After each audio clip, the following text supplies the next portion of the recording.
사랑하는 성도님들 반갑습니다. 좋은 목요일입니다. 요한계시록 계속 살펴보고 있습니다. 이제 어제 그 두 짐승, 어제는 이제 땅에서 올라온 짐승을 살펴봤죠. 그러고 나서 이제 14장에서 그와 반대되는 이제 반전의 이미지가 나타나는데, 하나님을 찬양하는 또 14만 4천의 무리와, 또 그 이후에 또 심판을 선포하는 세 천사의 이야기가 나오는데요. 또 장례식에서 많이 쓰이는 중간에 그 짧은 두 문구도 있거든요. 같이 한번 살펴보면 좋겠습니다. 1절에 이렇게 나오죠. 또 내가 보니 보라 어린 양이 시온산에 섰고 그와 함께 14만 4천이 서 있다. 이렇게 나오는데 어린 양은 예수님을 당연하게 뜻하는 거고 시온산은 이 시온은 특별히 이제 하나님의 임재가 있는 곳이라고 우리가 알고 있고 구약에서도 대부분 그런 의미로 쓰여지죠. 그래서 하나님께서 영원히 다스리실 또 앞으로의 미래에 있을 그 곳도 의미하거든요. 근데 그 시온산에 예수님께서 아주 굳건하게 서 계시는 거예요. 그분의 임재와 통치가 이루어지고 있음을 보여주죠. 또 그와 함께 14만 4천이 있는 겁니다. 계속해서 반복되는 숫자인데 이들은 또 하나님의 그 말씀을 따라 잘 살았던 어린 양을 따르던 성도들을 의미하는 거죠. 그들이 함께 서 있습니다. 근데 그들의 이마에는 아까 우리가 어제 봤을 때 앞에 있는 짐승의 표를 그 이마와 오른손에 가지고 있는 사람을 봤다면 이마에 어린 양의 이름과 아버지의 이름을 가지고 있는 자들을 보는 거죠. 전에도 얘기 드린 것처럼 이 이름이 쓰여져 있다는 것은 하나님이 그들을 소유하고 있다는 것, 그래서 그들을 보호하신다는 것들을 의미합니다. 그러면 이제 하늘에서 큰 소리가 나는데 이제 그들의 찬양 소리가 나는 거예요. 소리를 들으니 많은 물소리와도 같고 큰 우레소리와도 같다. 원래 하나님 말씀하실 때 나는 소리인데 큰 무리가 14만 4천이 되는 큰 무리가 하나님을 찬양하니까 또 그런 소리가 나는 거예요. 검은 고를 타는 자들이 또 검은 고를 타는 자들이 또 검은 고와 함께 찬양하죠. 이 검은 고는 또 앞에서 5장에서 나왔던 하나님을 찬송할 때 그 기도가 올라갈 때 나왔던 악기인데 또 등장했습니다. 그러면서 내 보좌 앞과 내 생물과 장로들 앞에서 새 노래를 부르는 거예요. 우리 성경 보면 이렇게 시편에도 새 노래를 부르자 이렇게 나오잖아요. 이 의미는 전쟁에서 승리한 이스라엘 백성들이 하나님을 찬양하고 또 하나님께서 창조하신 이 피조물과 온 세상을 찬양하는 그 노래를 얘기하는 겁니다. 그러니까 마지막에 최종적으로 승리할 그 하나님을 기대하면서 또 승리하신 그리스도를 바라보면서 이들이 그 노래를 부르는 거죠. 또 특별히 땅에서 속량받은 한 번 더 부연 설명하죠. 이 14만 4천 외에는 등이 이 노래를 배울 자가 없는 거예요. 구속받은 자들만 이 노래를 부를 수 있는 것이죠. 이 사람들을 이제 묘사하거든요. 어떤 사람들이냐면 여자와 더불어 더럽히지 아니하고 단어 그대로는 이제 수총각을 의미하는데 한 번도 여자를 경험한 적이 없는 남자를 얘기하는데 그래서 어떤 사람들이 이거 뭐 결혼 안 한 남자다 뭐 이렇게 얘기하는데 그건 아니고 성경은 결혼을 적극적으로 권장하잖아요. 이거는 신명기 같은 데 보면 신명기 23장에 보면 전쟁을 할 때 일시적으로 그 부부 생활을 금지하시거든요. 그래서 이제 그런 어떤 순결함을 지키길 원하시는데 지금 영적인 전쟁 가운데서 그런 하나님의 명령을 잘 따르고 지킨 자들을 의미합니다. 그래서 두 번째는 또 어린 양이 어디로 가든지 따라가는 거죠. 어린 양을 따라서 자기의 삶을 드리고 자기의 모든 영역을 드리는 자들을 얘기합니다. 또 사람 가운데서 속량함을 받아 처음 익은 열매로 하나님과 어린 양께 속한 자들이라는 거죠. 예수님께서 구원하셔서 부활의 첫 열매 되신 그리스도께서 우리에게 그 모든 것들을 주신 것처럼 그 첫 번째 열매는 다 하나님께로 드리는데 그렇게 하나님께 속한 자들을 의미합니다. 15장에 가면 14장 5절에 가면 또 그들의 대표적인 특징으로 그 입에 거짓말이 없다 이렇게 얘기하는데 이건 단순히 뭐 신뢰할 만한 말을 한다, 거짓말을 하지 않는다 이런 뜻이라기보다는 이들이 그 앞에서 보았던 짐승들이 사람들을 현혹시키고 잘못된 말을 전하는 것과 다르게 그들은 순전하게 주의 복음을 전하고 하나님을 따르는 자들이라는 것을 보여주는 것이죠.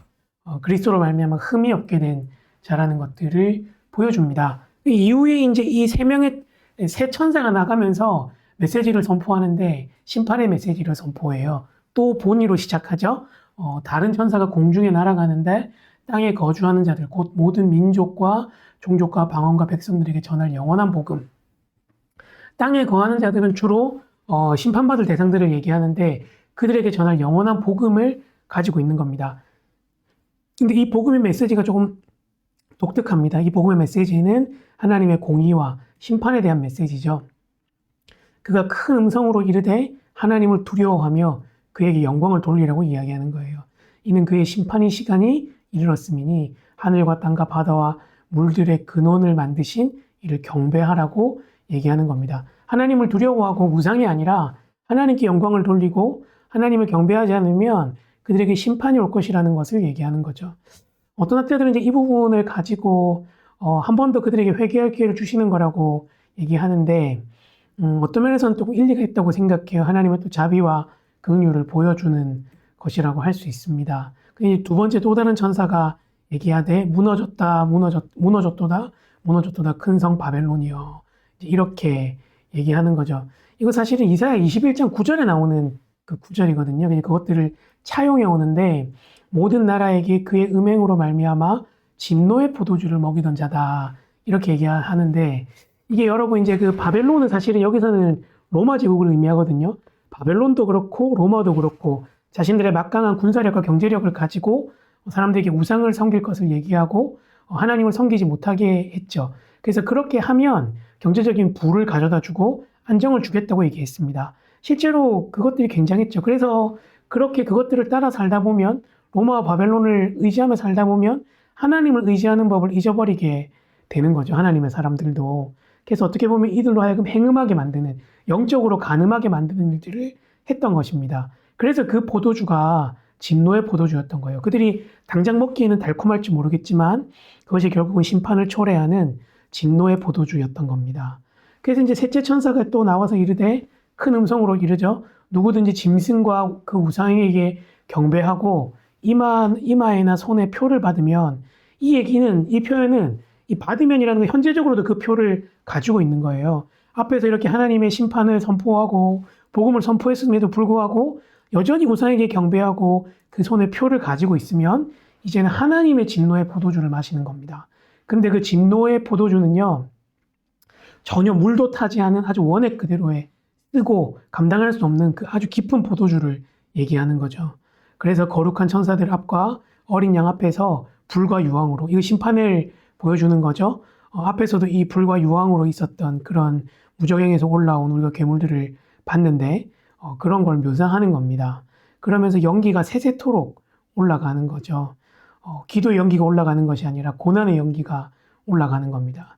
연기가 자욱한 그 유황불이 가득한 것들을 얘기하고 짐승과 그의 우상에 경배하고 그의 이름표를 받는 자들은 누구든지 밤낮 쉼 없이 쉼을 얻지 못하고 영원토록 고통받는 것을 이야기합니다. 존재가 소멸되는 것이 아니라 영원한 형벌을 받게 되는 것을 얘기하는 거죠. 그러면서 이제 막간으로 2절을 얘기하는데 성도에게 소망을 줍니다. 성도의 인내가 여기 있나니 그들은 하나님의 계명과 예수에 대한 믿음을 지킨다. 이거 13장에서 나오던 구절이잖아요. 13장에서 나와서 성도의 인내와 믿음을 보겠다 이렇게 얘기하는데 이제 이게 그 지혜가 있다고 얘기하는데 이게 바로 그 얘기입니다. 이런 고난과 또 그 견딘 자들이 받는 복, 또 그렇지 못한 자들이 받는 심판을 보면서 성도들이 이것들을 보면서 인내할 수 있고 또 하나님의 계명을 따르고 예수님에 대한 믿음을 끝까지 지킬 수 있음을 얘기하는 겁니다. 그러면서 이건 단순히 그냥 너희가 저주받지 않는다라는 것들을 넘어서서 하늘에서 음성이 나는데 기록하라. 지금 이후로는 주 안에서 죽는 자들은 복이 있다는 거예요. 하나님께서 주실 복이 있는데 성령께서 이르시되 그러하다라고 얘기하면서 그들이 수고를 그치고 쉬겠다고 얘기하면서 그들이 행한 일을 따라서 복을 받을 것을 얘기하시면서 이 하늘에서 난 소리가 참임을 이야기해 주시는 거죠. 요한계시록 9절을 보니까 참 그렇지 않습니까? 그 세상에 있는 그 자들이 가지고 오는 또 무서운 파괴력과 또 그런 어떤 그들이 가지고 있는 큰 힘들을 얘기한 다음에 이걸 견딜 수 있을까 생각한 뒤에 항상 하나님께서 주신 놀라운 상과 복을 얘기합니다. 하나님께 복을 받는 것은 이런 거구나 라는 것들을 얘기하고 성도들에게 그것을 견딜 수 있는 힘과 용기를 주는 것이죠. 하나님께서 우리의 인내와 우리의 믿음을 보십니다. 우리가 그것들을 따라 잘 살 수 있으면 좋겠고 끝까지 믿음을 잘 지킬 수 있고 바벨론이 주는 그 포도주를 즐겨하지 않고 주의 길을, 옳은 길을 따를 수 있는 자가 되기를 축복합니다. 기도할 때 하나님 오늘 새날 주셔서 감사합니다. 하나님 우리에게 주실 참된 복을 기대합니다. 이 땅에서 인내와 믿음을 잘 지키고 거룩한 길을 잘 가게 해달라고 같이 한번 기도할 때 옳은 길을 따르라 의의 길 찬송가 516장 만나교회 찬양팀이 부른 찬양으로 들으면서 함께 기도했으면 좋겠습니다. 기도하겠습니다.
주신 주님 감사합니다. 하나님께서 우리에게 보여주신 이 약속을 믿고 하나님 그 의의 노래를 부르며 주님을 찬송하는 그날까지 믿음을 잘 지키며 옳은 길 의의 길을 따라갈 수 있도록 도와주시옵소서. 감사합니다. 예수님의 이름으로 기도합니다. 아멘. 사랑하는 성도님들 또 오늘 목요일 잘 보내시고 요한계시록 정말 얼마 남지 않았습니다. 끝까지 잘 달려가면 좋겠습니다. 축복합니다.